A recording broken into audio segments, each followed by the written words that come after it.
Waalaikumsalam warahmatullahi wabarakatuh. Mohon maaf ini mengganggu waktunya Bu Titi.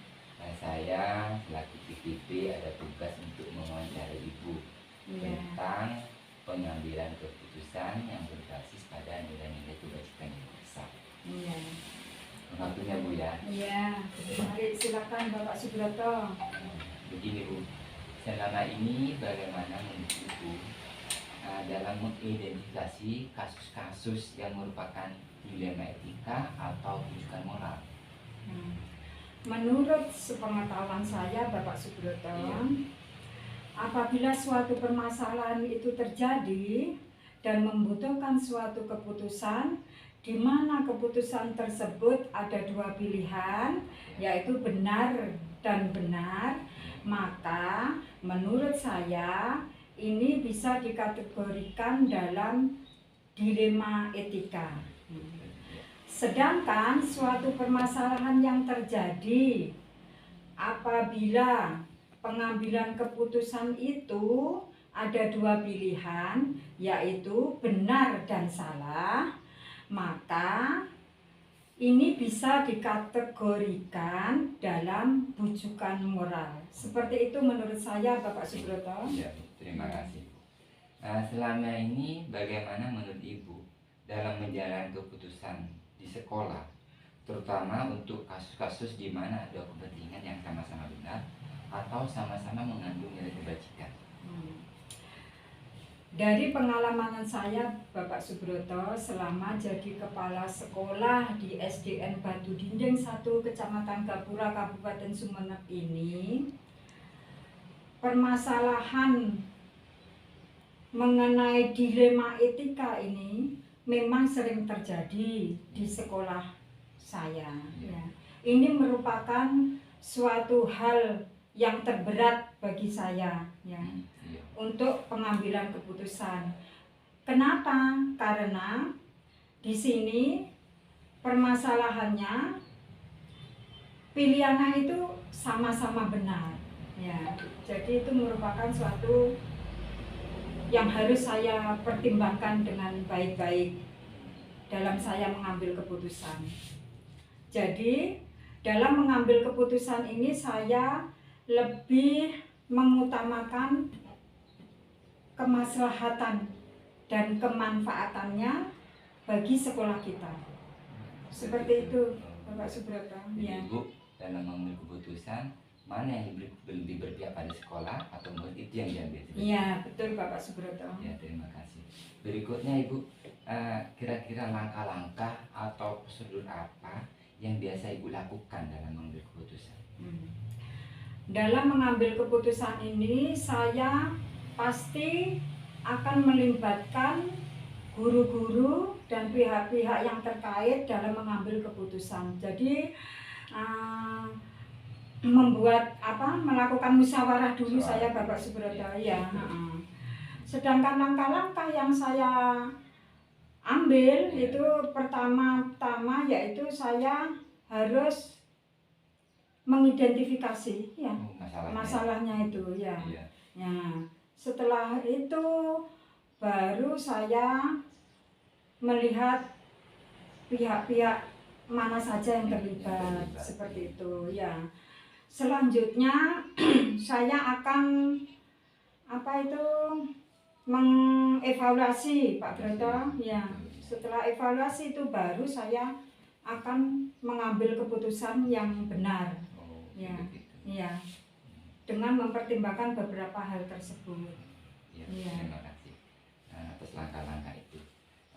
Kemudian, menurut Ibu hal-hal apa saja yang Ibu anggap efektif dalam pengambilan keputusan pada kasus-kasus dilema etika?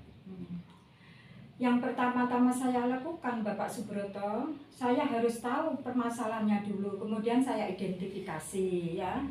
Setelah itu kami musyawarahkan bersama guru-guru dan pihak-pihak lain yang terkait, ya, seperti komite sekolah dan pengawas binaan itu saya libatkan, ya.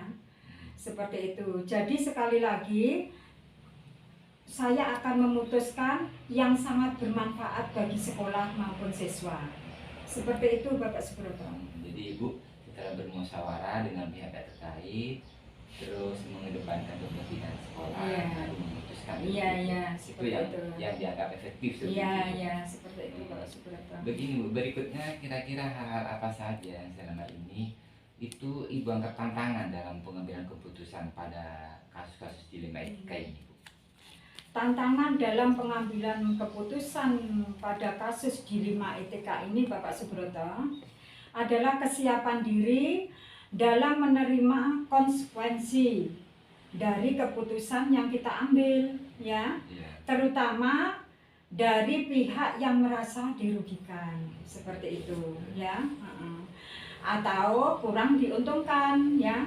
Oleh karena itu dibutuhkan kesiapan mental dan ketegasan dalam mengambil suatu keputusan. Ya, Iya. seperti itu Bapak Subroto. Memang tiap keputusan kita itu ada dampaknya. Iya, iya, Tidak betul. semua orang mungkin menyukai Iya, keputusan kami. iya.